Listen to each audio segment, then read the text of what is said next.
सनातन धर्म के अनुसार कौन से पुत्र या पुत्री की मृत्यु माता पिता से पहले हो जाती है।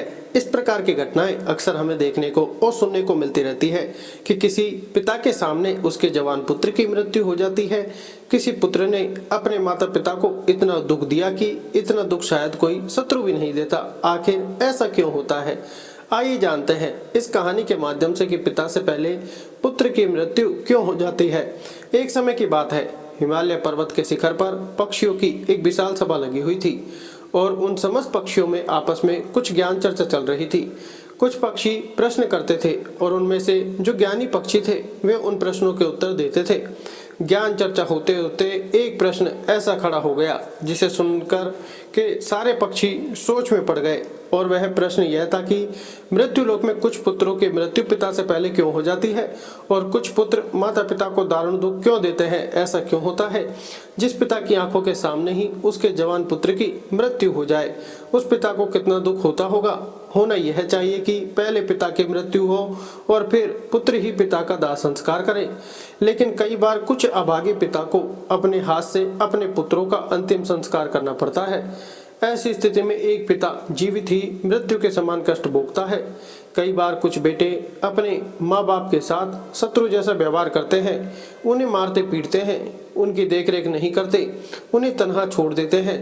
प्रिय श्रोताओं, समस्त पक्षियों में यही चर्चा चल रही थी। किसी के समझ में नहीं आ रहा था कि आखिर ऐसा क्यों होता है। विषय बहुत ही महत्वपूर्ण था। तभी पक्षीराज गरुड़ का उस सभा में आगमन होता है। पक्षीराज गरुड़ एक बूढ़े गिद्ध का रूप धारण करके आते हैं और एक जगह पर बैठ जाते हैं। सभी पक्षियों ने खड़े होकर के उनका अभिवादन किया। गरुड़ जी कहने लगे कि हे पक्षियों, आखिर आपके बीच में किस बात पर चर्चा चल रही है, किस बात को लेकर आप इतनी उलझन में हैं। तब उनमें से एक पक्षी खड़े होकर के कहता है, गिद्ध महाराज, हम यह जानना चाहते हैं कि हमारे बीच में आज का जो संवाद है वह यह है कि पिता से पहले पुत्र की मृत्यु आखिर क्यों हो जाती है। तो पक्षीराज गरुड़ कहने लगे कि हे पक्षियों, सनातन धर्म शास्त्रों के अनुसार आपका यह जीवन पिछले जन्म पर आधारित होता है और यह भी जरूरी नहीं है कि पूरा जीवन ही पिछले जन्म पर आधारित हो, लेकिन पिछले जन्म का हमारा कुछ हिसाब किताब अगर बाकी रह जाता है तो वह हमें इस जन्म में पूरा करना पड़ता है। प्रिय श्रोताओं, पहले हमें यह समझना होगा कि हमारा कर्म ही हमारी गति तय करता है, अर्थात आपके द्वारा किया गया कर्म ही आपके भविष्य को निर्धारित करता है। गरुड़ कहते हैं, पक्षियों, कर्म भविष्य को निर्धारित करता है और कर्म 4 प्रकार के होते हैं। नंबर 1 संचित कर्म, नंबर 2 प्रारब्ध कर्म, नंबर 3 आगामी कर्म और नंबर 4 वर्तमान कर्म। इन चारों कर्मों का अलग अलग फल होता है। इनमें से जो संचित कर्म होते हैं वे हमारे अगले जन्म में हमारे साथ रहते हैं और उन्हीं कर्मों का फल हमें कभी कभी दुख और सुख के रूप में भोगना पड़ता है। मृत्यु के बाद यह भौतिक शरीर तो नष्ट हो जाता है, लेकिन जो सूक्ष्म शरीर होता है वह जन्म जन्मांतर तक आत्मा के साथ जुड़कर रहता है और हमारे जितने भी सगे संबंधी होते हैं वे सभी किसी न किसी कारणवश हमारे साथ आते हैं। कभी किसी जन्म में, कभी किसी जन्म में वे सब हमारे कर्म का हिसाब चुकाने के लिए अलग अलग रूपों में आते रहते हैं। बूढ़े गिद्ध की बात सुनकर समस्त पक्षी कहने लगे, हे पक्षीराज, आपकी यह बात हमारी समझ से परे है, थोड़ा और सरल भाषा में हमें समझाइए। तो पक्षीराज कहने लगे, हे पक्षियों, ध्यान से सुनिए, मैं तुम्हें एक अद्भुत और रहस्यमय कथा सुनाता हूँ। इस कथा के माध्यम से आपको यह जवाब मिल जाएगा कि पुत्र की मृत्यु पिता से पहले क्यों हो जाती है। सभी पक्षी चुपचाप बैठ जाते हैं और पक्षीराज गरुड़ कथा सुनाना आरंभ करते हैं। गरुड़ कहने लगे, हे पक्षियों, एक गांव में एक किसान रहता था। उसके परिवार में उसकी पत्नी और एक लड़का था। कुछ सालों के बाद किसान की पत्नी की मृत्यु हो जाती है। जिस समय किसान की पत्नी की मृत्यु हुई थी उस समय लड़के की उम्र मात्र 10 साल की थी। तब किसान ने अपनी दूसरी शादी कर ली। उसके बाद किसान की दूसरी पत्नी से भी एक पुत्र पैदा होता है। संयोगवश किसान की दूसरी पत्नी की भी मृत्यु हो जाती है। तब किसान अपने दोनों बेटों के साथ अकेला रह जाता है। कुछ समय बाद किसान का जो बड़ा बेटा था, जो पहले वाली पत्नी से पैदा हुआ था, जब वह विवाह के योग्य हो जाता है तो किसान ने बड़ी धूमधाम से अपने बड़े बेटे का विवाह कर दिया। धीरे धीरे कुछ समय बाद किसान बीमार पड़ जाता है। बीमारी के चलते उसकी ज़्यादा हालत खराब हो जाती है और एक दिन उसकी भी मृत्यु हो जाती है। किसान का जो छोटा बेटा था, जो उसकी दूसरी पत्नी से पैदा हुआ था, वह अपने सौतेले भाई के साथ रहने लगता है। बड़ा भाई अपने छोटे भाई को बड़े प्रेम से रखता था। धीरे धीरे समय गुजरता चला गया। एक दिन किसान का छोटा लड़का बीमार हो जाता है। तब उसकी हालत ज़्यादा खराब रहने लगी। बड़े भाई ने कुछ आसपास के वैद्य से उसका इलाज करवाया, परंतु उसे कोई राहत नहीं मिली। बूढ़ा गिद्ध कहता है, हे पक्षियों, ध्यान से सुनना। बड़ी ही अद्भुत कहानी है कि किन कर्मों से पिता से पहले पुत्र की मृत्यु हो जाती है। जब बड़े भाई ने अपने छोटे भाई का कई वैद्य हकीम से उपचार कराया, परंतु उसकी हालत में कोई सुधार नहीं हुआ। छोटे भाई की दिन प्रतिदिन तबीयत बिगड़ती जा रही थी। काफी धन भी छोटे भाई के इलाज में खर्च हो चुका था। इलाज कराते कराते बड़ा भाई अब थक चुका था। एक दिन बड़े भाई ने अपनी पत्नी से सलाह की, यदि मेरा छोटा भाई जो सौतेली माँ से उत्पन्न है, अगर यह मर जाए तो हमें इसके इलाज के लिए पैसा खर्च नहीं करना पड़ेगा और जायदाद में भी आधा हिस्सा हमें नहीं देना पड़ेगा। इसके हिस्से की सारी जमीन जायदाद फिर हमारी हो जाएगी। अपने भाई की जान से ज़्यादा प्यारी उसके बड़े भाई को अपनी धन दौलत और भाई की धन दौलत लग रही थी। तभी तो कहते हैं ना, बाप बड़ा ना भैया, सबसे बड़ा रुपया। पति का सुझाव उसकी पत्नी को भी बहुत अच्छा लगा। तब उसकी पत्नी कहती है, अजी, ऐसे हम इसे मार भी तो नहीं सकते। यदि इसे मार दिया तो लोग समझेंगे कि हमने लालचवश इसे मार डाला है। क्यों ना हम यह काम किसी वैद्य से करवाएं। आप जाओ और किसी वैद्य को लालच देकर उससे कहो कि इसे दवाई के बदले जहर देकर मार दे। इससे किसी को पता भी नहीं चलेगा और कोई रिश्तेदार भी हम पर शक नहीं करेगा। सब लोग कहेंगे कि यह बीमार था, इसलिए बीमारी से मृत्यु हो गई। बड़े भाई ने पत्नी की बात मान ली और मन में विचार करने लगा कि यदि किसी से बात की जाए तो हमारा काम बन जाए। फिर क्या था, बड़े भाई ने ऐसा ही किया। उसे एक कोई निकट का घनिष्ठ वैद्य मिल जाता है। यह वैद्य पैसे का बड़ा लालची था। जब बड़े भाई ने उस वैद्य से बात की कि मुझे मेरे छोटे भाई को जहर देकर मरवाना है, वैद्य जी पहले तो हिचके, लेकिन जब किसान के बड़े बेटे ने वैद्य को 1000 मुद्राओं का लालच दिया तो वैद्य यह काम करने को राजी हो जाता है। उसका छोटा भाई बीमार तो रहता ही था। वैद्य उसका उपचार करने के बहाने से उसे देखने के लिए आता है और उसका इलाज करने के बहाने उसे जहर देकर चला जाता है। जहर के प्रभाव से तत्काल उसकी मृत्यु हो जाती है। अपने छोटे भाई की मृत्यु पर वे दोनों पति पत्नी बहुत खुशी मनाते हैं। सोचने लगे, अब तो रास्ते का कांटा निकल गया। इसके हिस्से की सारी जमीन जायदाद पर अब हमारा अधिकार हो गया है। वे दोनों बहुत प्रसन्न होते हैं। और याद रखना भक्तगणों, जो खुशी दूसरे के दुख की बुनियाद पर होती है, जो धन दूसरों की हिंसा करके कमाया जाता है, वह धन कभी आपको सुख नहीं दे सकता। और जो लोग दुख देकर सुख पाने की कामना करने वाले होते हैं, उनके यहाँ एक दिन महाभयानक दुख आता है। बूढ़ा गिद्ध कहता है, हे पक्षियों, इस प्रकार बड़े भाई ने अपने छोटे भाई को मार डाला और उसकी सारी धन संपत्ति पर अपना अधिकार जमा लिया। किसी रिश्तेदार को भी इस बात का संदेह नहीं हुआ। रिश्तेदार तो यह सोच रहे थे कि यह कितना अच्छा भाई है, अपने सौतेले भाई का कितना उपचार कराया, कितनी देखभाल की, कितनी सेवा की, पर बेचारा उसे बचा नहीं सका। क्या करता, रोग ही ऐसा असाध्य था। बेचारे की मृत्यु हो गई। दुनिया वालों को क्या पता था कि वह मरा नहीं बल्कि उसे मारा गया है। बड़े भाई पूरे विधि विधान से उसका अंतिम संस्कार भी कर देता है। धीरे धीरे समय निकलता चला गया। फिर गिद्ध कहता है, हे पक्षियों, कुछ महीनों के पश्चात उस किसान के बड़े लड़के की पत्नी को एक लड़का पैदा होता है। बेटे की खुशी में दोनों पति पत्नी बहुत प्रसन्न होते हैं। बड़ी धूमधाम से उस लड़के का जन्मदिन मनाया जाता है। पूरे नगर में मिठाइयाँ बांटी जाती है और बड़े ही लाड़ प्यार से अपने उस पुत्र का पालन पोषण करने में लग जाता है। कुछ वर्षों में वह लड़का जवान हो जाता है। उन्होंने अपने लड़के की एक सुंदर सी कन्या को देखकर के शादी कर दी। बड़ी धूमधाम से किसान ने अपने बेटे का विवाह किया। बेटे की शादी में खूब धन खर्च किया। बेटे की बहू जब घर में आ जाती है तो वह लड़का कुछ दिनों के बाद अचानक से बीमार रहने लगता है। माँ बाप ने उसके इलाज के लिए बहुत से वैद्य को बुलाया, बड़े बड़े डॉक्टर को बुलाया और उसका इलाज कराने लगे। जिसने जितना पैसा मांगा उसको उतना पैसा दिया गया, सब कुछ दिया ताकि लड़का ठीक हो जाए। अपने लड़के के इलाज में अपनी आधी संपत्ति तक बेच डाली, लड़का बीमारी से सही हो जाए इसलिए।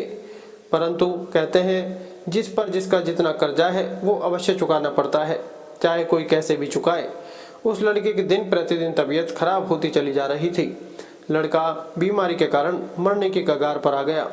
शरीर बहुत ज्यादा कमजोर हो गया था, मात्र अस्थि पंज शेष रह गई थी।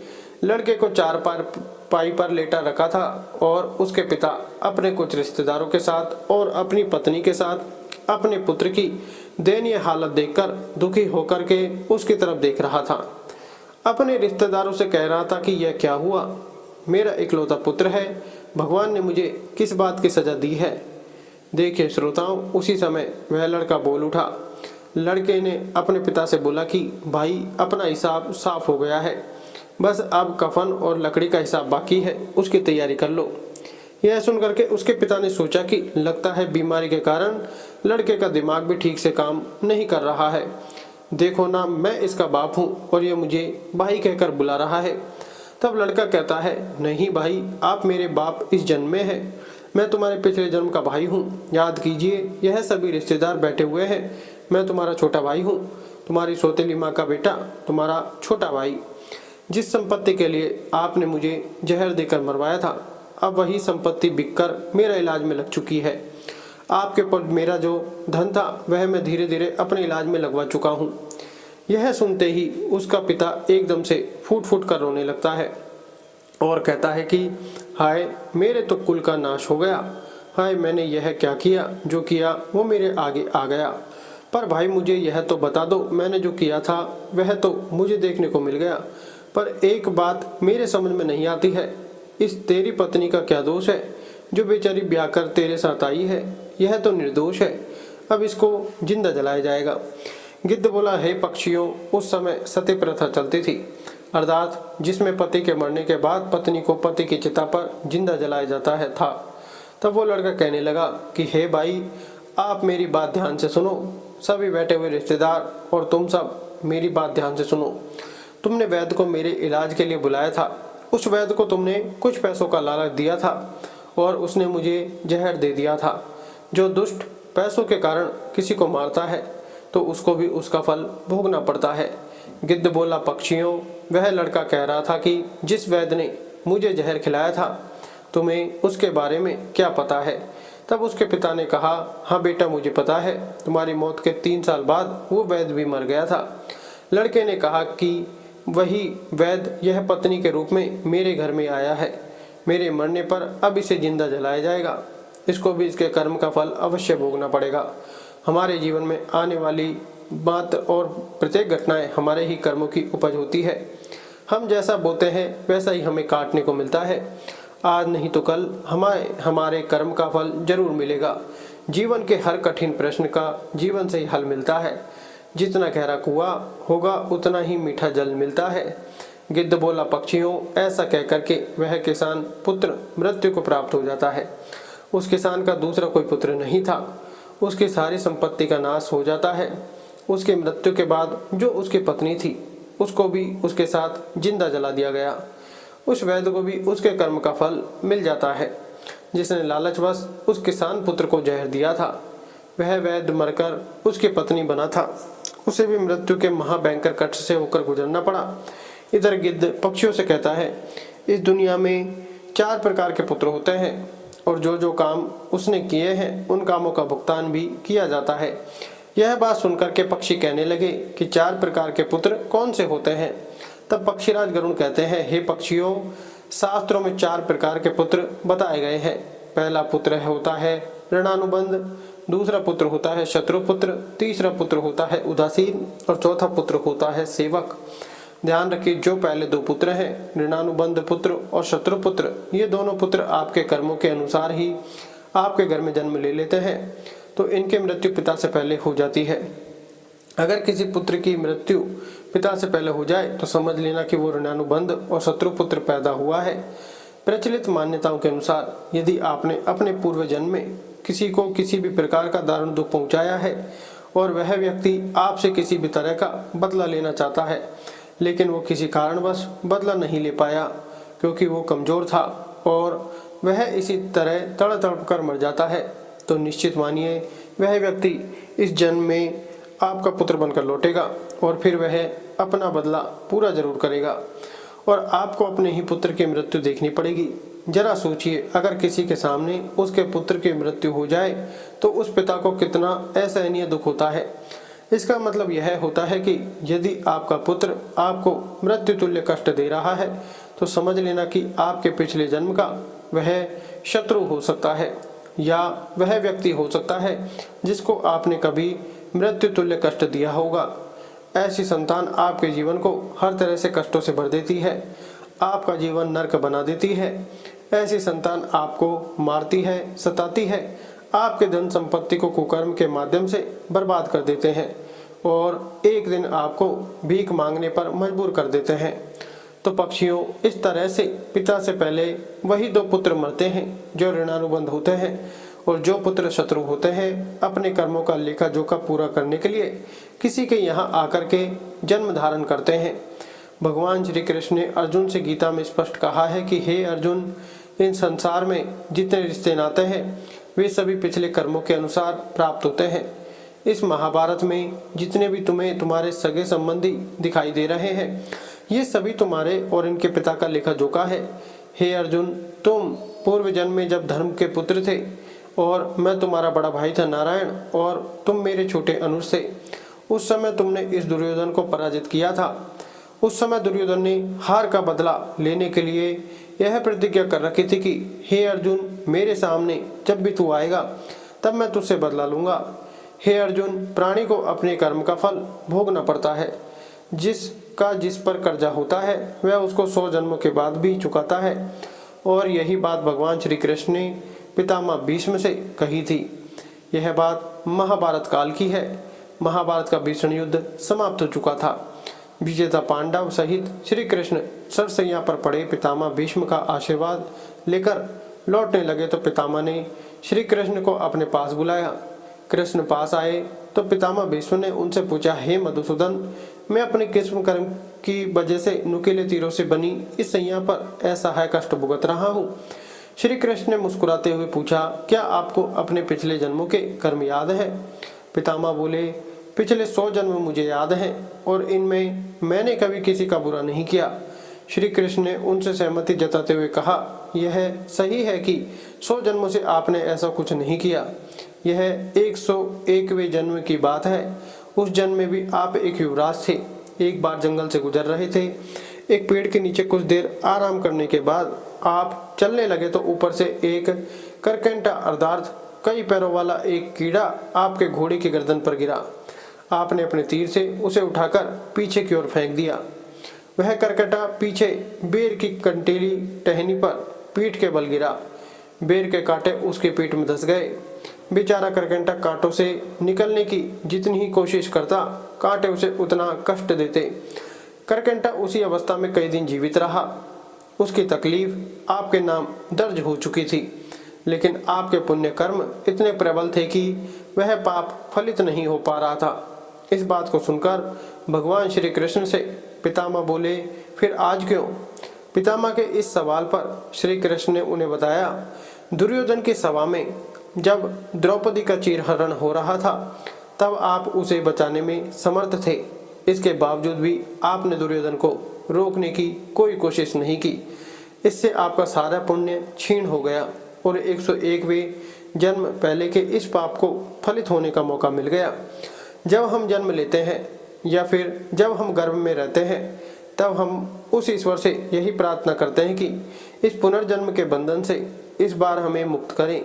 इस बार जन्म लेने के उपरांत हम अच्छे कर्म करेंगे, लेकिन जन्म लेने के उपरांत हम उन बातों को भूल जाते हैं, मोह माया के वश में हो जाते हैं। कर्म के फल कभी न कभी मिलते ही हैं। इसलिए पृथ्वी पर निवास करने वाले प्रत्येक प्राणी व जीव जंतु को कर्म का फल भोगना ही पड़ता है और कर्मों के अनुसार ही जन्म होता है। कभी किसी प्राणी को नहीं सताना चाहिए, भले ही वह छोटा सा कीड़ा ही क्यों न हो। इस संसार में 4 तरीके के पुत्र बताए हैं। जो 2 तरह के पुत्र होते हैं, ऋणानुबंध और शत्रुपुत्र। जिसके हम कर्जदार हैं, किसी का कर्जा हमने खाया है या किसी के पैसे लिए हैं और वो पैसे वापस नहीं दिए तो वह पैसे हमें चुकाने पड़ेंगे। यदि इस जन्म में चुका दिए तब तो बहुत अच्छा है, और यदि वह दूसरे जन्म में चले गए तो आपको भी यही दारुण दुख झेलने को मिलेगा। वह पुत्र के रूप में जन्म लेगा या भाई के रूप में जन्म लेगा या आपके प्रिय किसी सगे संबंधी के रूप में जन्म लेगा, या फिर आप गधा बनेंगे या बैल बनेंगे या कुत्ता बनेंगे और किसी न किसी रूप में आप उन पैसों को चुकाएंगे। आपको कर्ज तो जरूर चुकाना पड़ेगा, यही शाश्वत विधान है, यही प्रकृति का नियम है। हर क्रिया की प्रतिक्रिया जरूर होती है, और जो दूसरे तरीके का पुत्र होता है, शत्रु पुत्र, वह भी आपसे बदला नहीं छोड़ेगा। आपके पास कोई गरीब रहता है, कोई कमजोर रहता है और आप ताकतवर हैं, उस पर आप अपना बल प्रयोग कर रहे हैं, उसे मृत्यु के समान यातनाएं दे रहे हैं, तो यह यातना उसकी आत्मा सहेगी। वो भी मौका मिलने पर आपको उतनी ही भयंकर यातनाएं देगा और आप उन यातनाओं से आहत हो जाएंगे, चाहे वह पुत्र के रूप में दे, पिता के रूप में दे या पत्नी के रूप में। इस प्रकार से पहले वाले 2 पुत्रों की मृत्यु पिता से पहले हो जाती है, और बाकी के जो 2 पुत्र होते हैं, उदासीन और सेवक, उनकी मृत्यु पिता के बाद होती है। यह वह पुत्र होते हैं जो आपकी बहुत सेवा करते हैं, क्योंकि आपने पिछले जन्म में अच्छे कर्म किए थे।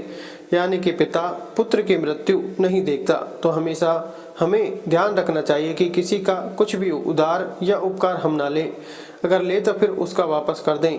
दूसरी बात, किसी को इतना परेशान भी नहीं करना चाहिए कि वह हमसे कमज़ोर है और हम उसको मृत्यु के समान यातनाएं दे रहे हैं, तो वो भी मौका मिलते ही आपसे अपना हिसाब किताब जरूर चुकाने आएगा। अब तो आप समझ ही गए होंगे कि कौन से पुत्रों की मृत्यु पिता से पहले हो जाती है और कौन से पुत्र माँ बाप को कष्ट देने के लिए आते हैं। भक्तगणों, सीधी सी बात है, अगर हम किसी के साथ उपकार करते हैं, मुसीबत में उसकी मदद करते हैं, गरीबी लाचारी में उसको धन से मदद करते हैं या सहायता करते हैं, तो समझो आप अपने प्रियजन या पुण्य कर्म की संख्या बढ़ा रहे हैं, और वह मित्र मुश्किल वक्त में आपके साथ जरूर खड़े होंगे।